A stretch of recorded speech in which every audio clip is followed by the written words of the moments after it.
और भाइयों, क्या हाल चाल है। ये इस सीरीज़ यानी सरफेस एरिया वॉल्यूम की दूसरी वीडियो है। जब पिछली वाली वीडियो में हमने क्यूब, क्यूबॉइड, साइलेंडर और सबसे इम्पोर्टेंट कोन की बात तो कर ही ली थी। इस वीडियो में भी हम आगे के जो फिगर्स रह गए हैं उनकी बात करेंगे, जिनमें सबसे पहले तो आता है अपना ये स्पेयर और हेमिस्फेयर। वैसे यार फर्स्ट टर्म जो 10th क्लास में वो इस साल आ नहीं रहा, इसीलिए उसको हम अभी के लिए छोड़ देते हैं। उसको फिर कभी देखेंगे। अगर सिलेबस में कुछ चेंज होता है तो फिर मैं इसे आगे बना दूंगा। बाकी तुम्हें कुछ पता चले तो बता देना जरा कमेंट करके। बाकी इस वीडियो में तो हम स्पेयर और हेमिस्फेयर की बात मेनली करने वाले हैं, इसके सरफेस एरिया और वॉल्यूम के सभी फॉर्मूलों की। और ये मेरी गारंटी है कि अगर तुमने ढंग से ध्यान दिया तो इसके बाद तुम्हें इस टॉपिक के ऊपर कोई भी दूसरी वीडियो देखने की ज़रूरत नहीं पड़ेगी।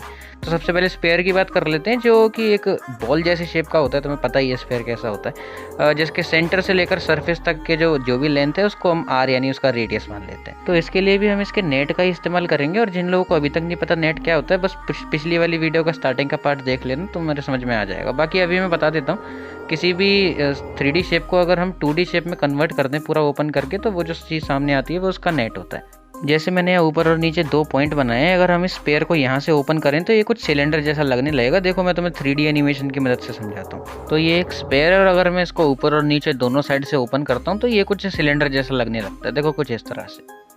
अब इसी शेप को हमें यहाँ पर ड्रॉ करना है और तुम जैसा कि देख सकते हो एक सिलेंडर मैंने यहाँ पर बना दिया है, जो कि इसी स्पेयर से ओपन होकर बना हुआ है। लेकिन यहाँ पर ध्यान देने वाली बात ये है कि यहाँ पर मैंने हाइट से कोई छेड़छाड़ नहीं की है। जो कि अगर जैसे तुम ध्यान दो, अगर सेंटर से लेकर टॉप तक की हाइट नापोगे स्पेयर में तो वो आर है, वैसे सेंटर से नीचे तक भी आर। तो टोटल अगर टॉप से बॉटम तक की हाइट नापे तो वो 2R हो जाएगी। और इसी तरह इस सिलेंडर की हाइट भी 2R है। फिर बात करते हैं इसके ऊपर वाले इस बॉर्डर की, तो वो भी सर्कल के इस बॉर्डर जितना ही लेंथ में, जो कि तुम्हें पता है सर्कल का वो सर्कमफेरेंस क्या होता है, 2πr। तो इसकी लेंथ भी 2πr ही हो जाएगी यहाँ पर। अब जिन लोगों ने पिछला वीडियो देख रखा होगा उन्हें पता होगा कि साइलेंडर का नेट निकालने के लिए जब हम उसकी सर्कुलर साइड को ओपन करते हैं तो वो कुछ रेक्टेंगल जैसी दिखने लगती है। वैसे मैंने यहाँ दिखा भी दिया है, तुम देख सकते हो। तो इसकी ये जो रेक्टेंगल है इसकी लेंथ तो ऊपर ये 2πr के इक्वली हो जाएगी और इसकी जो हाइट है वो हो जाएगी 2R, जो कि इस सिलेंडर की भी हाइट थी। अब अगर हम इस रेक्टेंगल का एरिया निकालना चाहें तो वो लेंथ इंटू ब्रेथ के बराबर होता है। तो लेंथ है इसकी 2πr और ब्रेथ तो 2R, तुम जानते ही हो। तो इनको जब हम मल्टीप्लाई करेंगे तो 2 2s are 4 और πr² आ जाएगा, यानी 4πr², जो कि इस पूरे सर्कल का भी कर्व्ड सरफेस एरिया है या टोटल सरफेस एरिया कुछ भी बोल सकते हो। इसमें तो दोनों चीज़ें सेम ही होती हैं, सरफेस एरिया बोल देते हैं, सिंपल है। वैसे स्पेयर के सरफेस एरिया को समझने का एक दूसरा तरीका भी होता है, मतलब इसको याद रखने का। तुम ये मान लो कि 4 सर्कल हैं जिनका रेडियस इस स्पेयर के बराबर है और हर एक सर्कल का एरिया तो तुम जानते ही हो πr² होता है।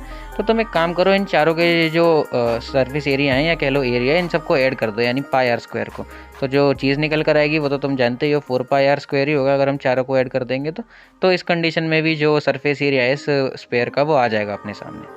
चलो फिर अब बात करते हैं इस स्पेयर के वॉल्यूम की। तो यार वॉल्यूम की तो तुम्हारी एनसीईआरटी बुक में भी कुछ खास एक्सप्लेनेशन दे नहीं रखी, पर वहाँ जो कुछ भी दे रखा है मैं उसी हिसाब से समझा देता हूँ तुम्हें। देखो मैं बोला क्या है, मान लो एक सिलेंड्रिकल बाल्टी है, तुम वहाँ जो भी बोला हो तुम मान लो कि बस ये एक बाल्टी है जो कि ऊपर तक किसी भी लिक्विड से भरी हुई है। इसमें तुम एक स्पेयर को डिप करते हो जिसका रेडियस R है, ऑब्वियसली जो पहले मान रखा था हमने। तो कुछ जो पानी है इसके अंदर, पानी या कह लो यार कोई भी लिक्विड है, वो निकल कर बाहर तो आ ही जाएगा जितनी भी जगह स्पेयर ने उसकी ले रखी होगी। और जो टोटल जगह उसने ले रखी होगी वही वॉल्यूम होता है, तुम्हें ये तो पता ही है। तो जो भी वाटर बाहर निकल कर आएगा इसमें से, उसे हम किसी अलग कंटेनर में मेज़र कर लेंगे जिसके ऊपर वही मेजरिंग लाइंस बनी हुई हो थोड़ी बहुत, जिसको मेजरिंग कप भी बोलते हैं। क्योंकि यार देखो तुम ध्यान से सोचो, जो भी उस स्पेयर का वॉल्यूम होगा उतनी वॉल्यूम का वाटर तो वो डिस्प्लेस करेगा जब हम उसे उस बाल्टी में, उसी सिलेंड्रिकल बाल्टी में पुट करेंगे। तो बस उसी का जो वॉल्यूम है उस वाटर का जो उसने डिस्प्लेस किया है वो हम नाप लेंगे और कुछ ना कुछ वॉल्यूम तो अपने पास आ ही जाएगा।